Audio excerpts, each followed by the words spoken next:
Hello and welcome to another episode of On Fire here on Daily Mirror. I'm Easwaran Rutnam. Today on our program, we have with us CWC Vice President and Coordinating Secretary for the Plantation Sector for Prime Minister Mahinda Rajapaksa, Mr. Senthil Thondaman. Mr. Thondaman, welcome to the program. Thank you, Easwaran. It's a pleasure to be here with you. So, Mr. Thondaman, let me start off by asking you about the plantation sector. There have been so many issues. I know it's a vast area, but what is the CWC doing to make sure that these issues are addressed? No, CWC was very much concerned about this present pandemic situation because that's the most firing incident issues running around throughout the world. Especially, we are very much keen in protecting the plantation community because they live on colonies and in a very close proximities. So we were sure that all our people get proper vaccinated, and also the healthcare is being on alert on the plantation sector, and I think we've done a good job in that by making sure the plantation sector is not under a big disaster. So we made sure that the COVID is properly handled in the plantation sector because of the priority of the COVID pandemic situation. We were fully concentrating on that. But successive governments have been accused of neglecting the plantation sector. They seem to be the last in the mind of most governments. How do you see that? I mean, do you think this government, since you're involved with them now, that this government is making more effort to address their issues? No, actually, because we have worked on several governments, and rather than the word neglecting, we can say that the importance which is required has to be addressed. So, in all situations, we have raised so many issues to all the governments, and yes, we have been looked after on education sector, housing sector, and health sector, and various sectors from the different terms of the government. But we still think that whatever you get as a politician, we'll say it's not enough. You have to need more for our community.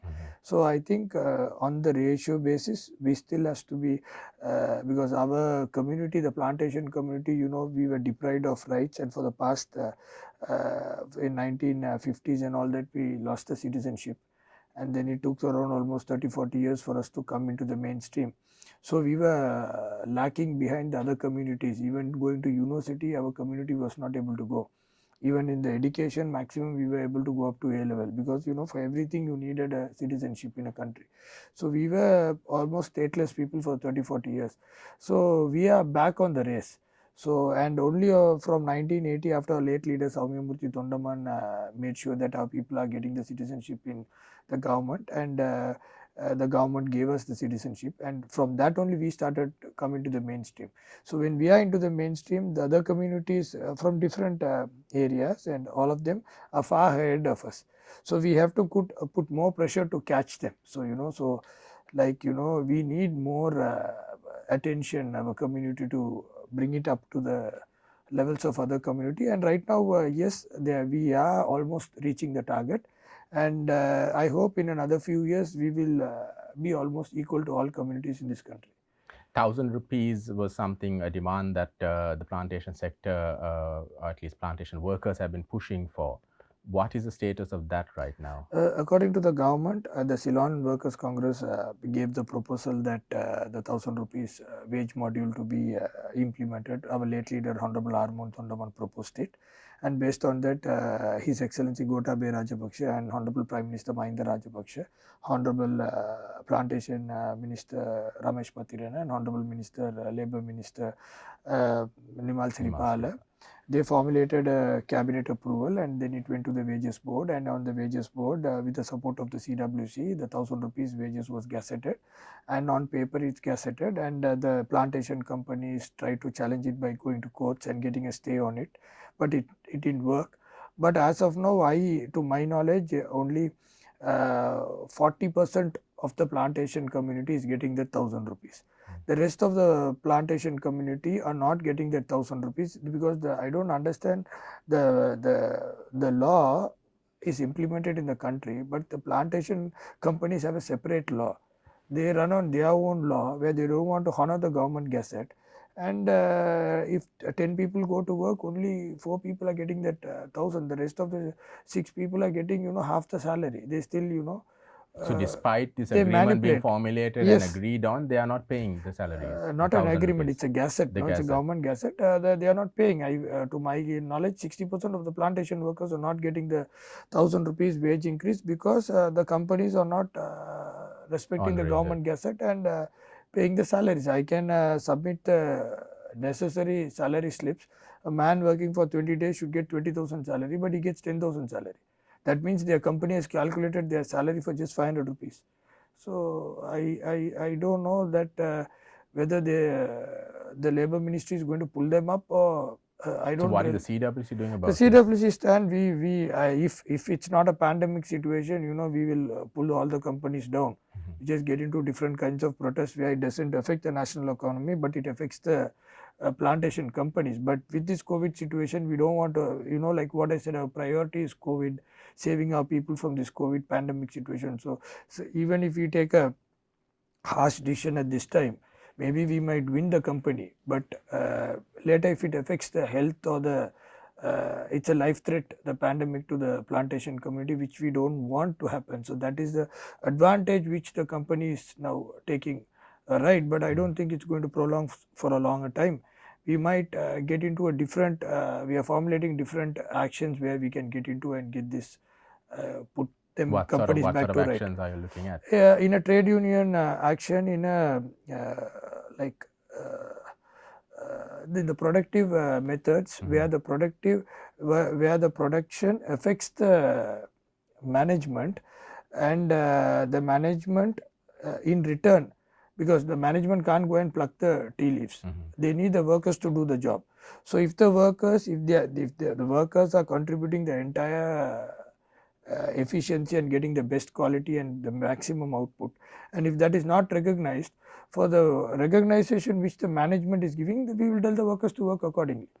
Yeah. So once we take that stand, then the management have to come back to the stand which is on the government gazette, and hopefully I think the management are pushing us to take to that stand. Are these RPCs actually holding the government to ransom to some extent by, always refusing to agree to the 1,000 rupees since they hold rights to all these property? No, it's like this. They are business people. End of the day is for them to make money. They are not service oriented NGO organizations, no, or they are not a government to do service. They are there to make money. So their intention is to make money. As a trade union, our intention is to fight and make sure the rights of the workers are safeguarded. So that's what is thing. Any government comes, their proposals will be the same. They will look on more profitability rather than more service oriented. But I'm going to come back to this. Is the CWC using the whole plantation issue as a political tool by not, pushing hard enough to ensure that their rights are secured? Since y'all are now part of the government, is it more like, y'all want power as opposed to fighting for the rights of the plantation sector? It's not like that. CWC has been running as a trade union for the past more than 75 years. We have been not on the political mainstream, but CWC as a trade union has been running. So the trade unions continues to run. It's in spite of the last period, mostly we were in the opposition, but the CWC continued to run. So CWC has always run in the opposition period also. But we have to make sure that the plantation companies also survive. Now, if I go and ask 2,000 rupees, pay me a daily pay, that means it's a political stunt which I'm doing, and I know the plantation company can't pay. And apart from that, it's going to crash the industry. I don't want the industry to crash, but the same way I want to make sure that our rights are preserved. At any point, that we will make sure that though we are with the government, or one day if the side which we are is not in the ruling party even, we will 100% stick to the rights of the community, plantation community. I also want to speak about the housing project. That's very important as far as the plantation sector is concerned. India is playing a big role there, but are there sufficient houses to meet the expectations or meet the requirements? No, it's not there. The Sri Lankan government has so far constructed 36,000 houses in the plantation community. Started with my late leader Senthil Thondaman, and till my late leader who passed, Senthil Thondaman, we have completed 36,000 individual houses in the plantation community on different governments. And the Indian government has allocated 4,000 houses, which is already now getting completed through Honorable Easwaran Rutnam's ministry. And also the Indian government has proposed and they have allocated another 10,000 houses. So it's around 14,000 houses. With this 36,000 is going to be only 50,000 houses for now. But we need more than 2 to 2.5 lakh houses to complete at least 80% of the plantation housing problem to complete. So we have only now just coming up to around 50,000, which is not enough. It's only 1/5 of the total requirement what we expect. So we are also looking on different programs to work with different NGOs and different foreign institutes and foreign NGOs, where we are planning to even add up more houses to reduce the burden on the Sri Lankan government, because Sri Lankan government doesn't only have to, they are not only dealing with houses with the plantation community, because they are also dealing houses with the northern east and rural areas and throughout the country. So, we are just trying to add on support to the Sri Lankan government by getting down other foreign support also to get the plantation houses quickly built. So this 2.5 lakh houses is completed. I think then there will not be any line rooms more in the plantation area. There have been reports in the past that apart from India's involvement, there are some other countries, including China, that is willing to get involved in setting up houses in the plantation sector. Is there room for countries No, like China to come in and no, get involved? as long as we don't have any political agenda coming into the plantation, we welcome all anybody supporting the plantation community. But India's interest on plantation community has a reason, because the plantation community are Indian origin Tamils. A third party is involving in this always makes us to think, why is it? Somebody come, Sri Lankan government, yes, it has an involvement to support, because we are Sri Lankans living in Sri Lanka. Though we are IOT, Indian origin Tamils from the plantation community, that's our identity. We are Sri Lankan citizens of this country. So the responsibility of the Sri Lankan government is take care of us, as well as the Indian government, because we are Indian origin Tamils. Even in the criteria on the thing, it says you have Sri Lankan, the Sinhalese community, the Sri Lankan Tamils. In that you have Indian origin, IOT Tamil. So we have a separate classification. So this classification, yes, India has a commitment to that. So when other foreign institutions, like now we are very much keen to speak with the British High Commission, because they are one of the key persons who brought us to Sri Lanka. They have to take the responsibility, because we were in Tamil Nadu doing agriculture.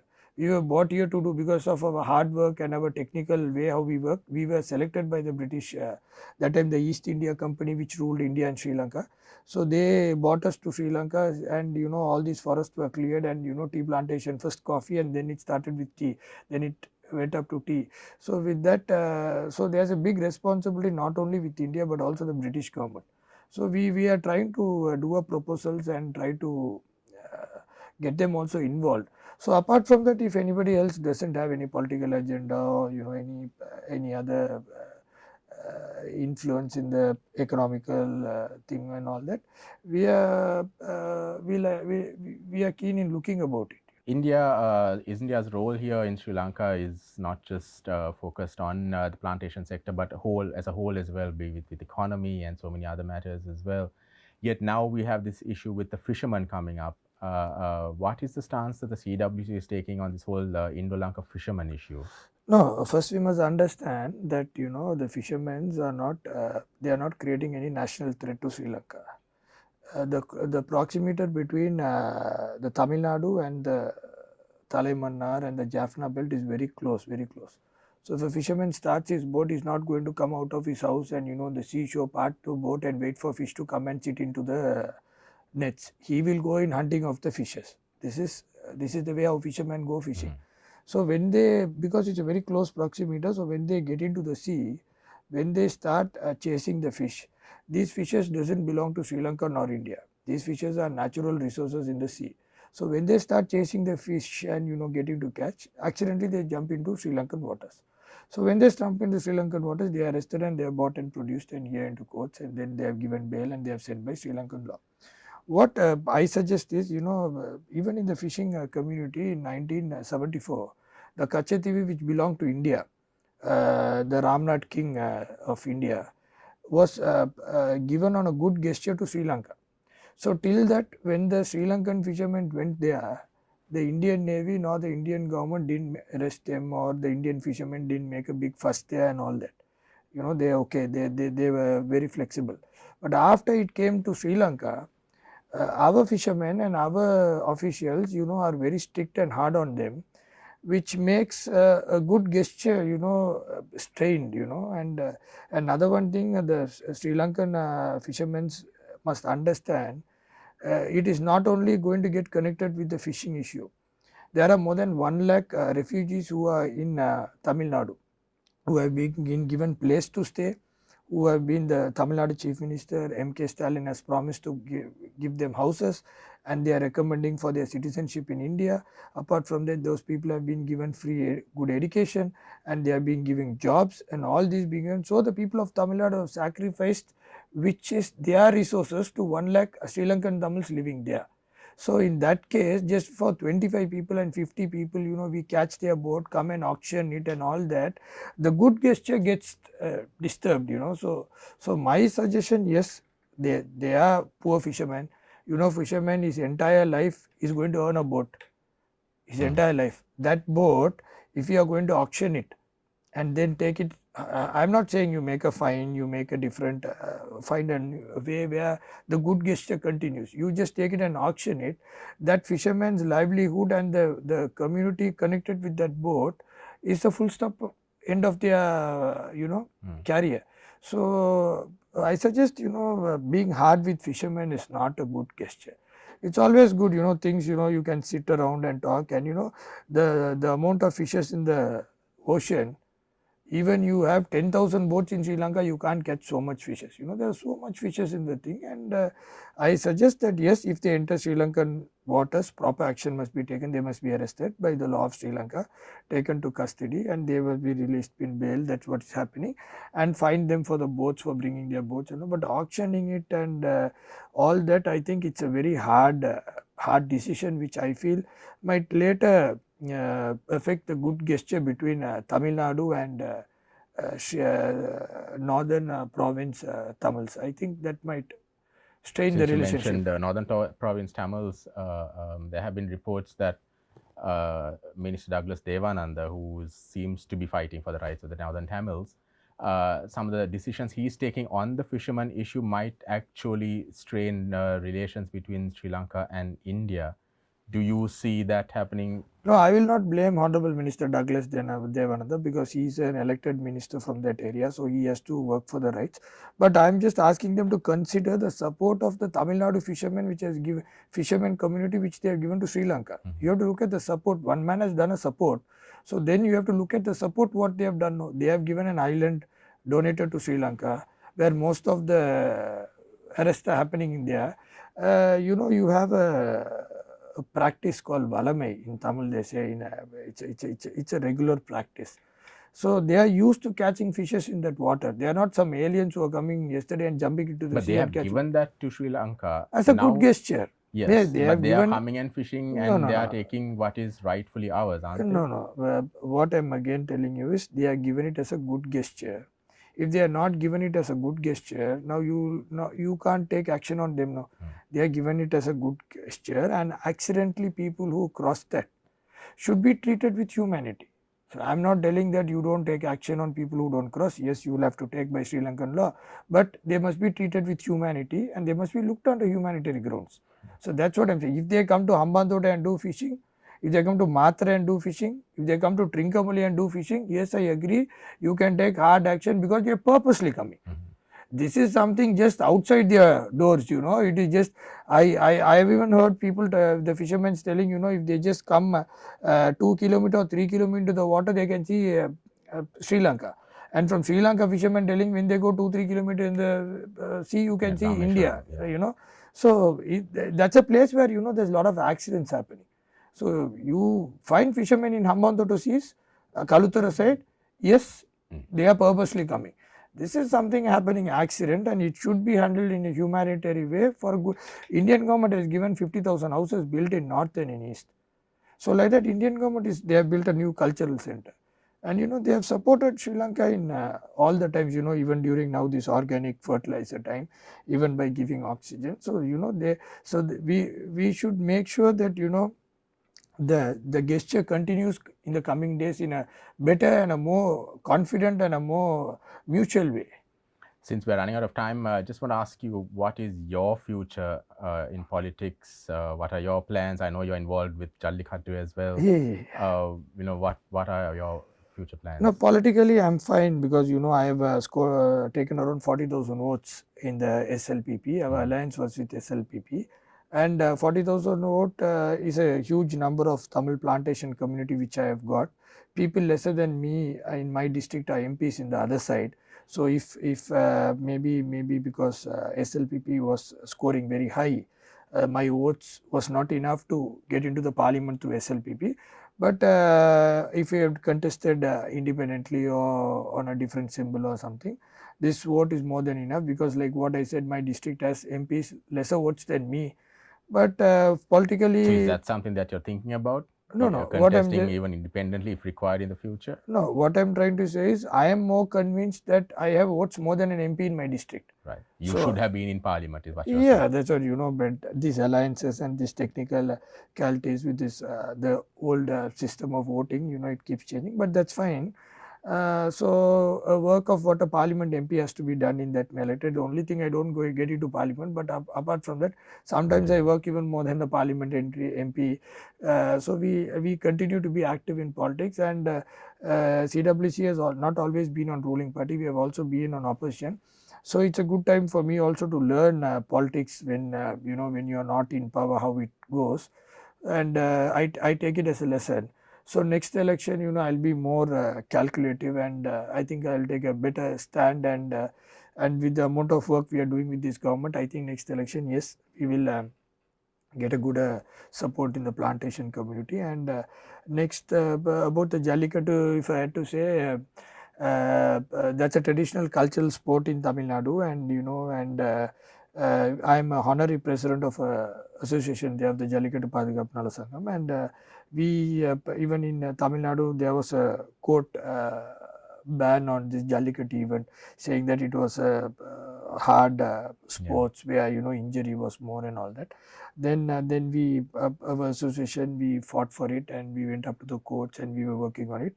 But in the meantime, there was a huge protest and unrest in Tamil Nadu. People getting to the roads and saying that they have to safeguard the Tamil culture and cultural sports and things like that.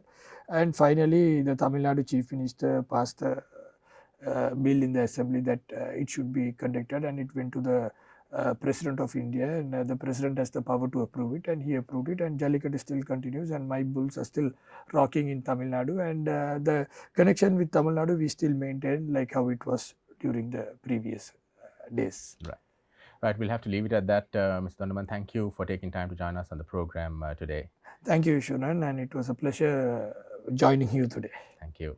So that's all the time we have for you on Fire for this week. Do join us for our next program. Till then, stay safe.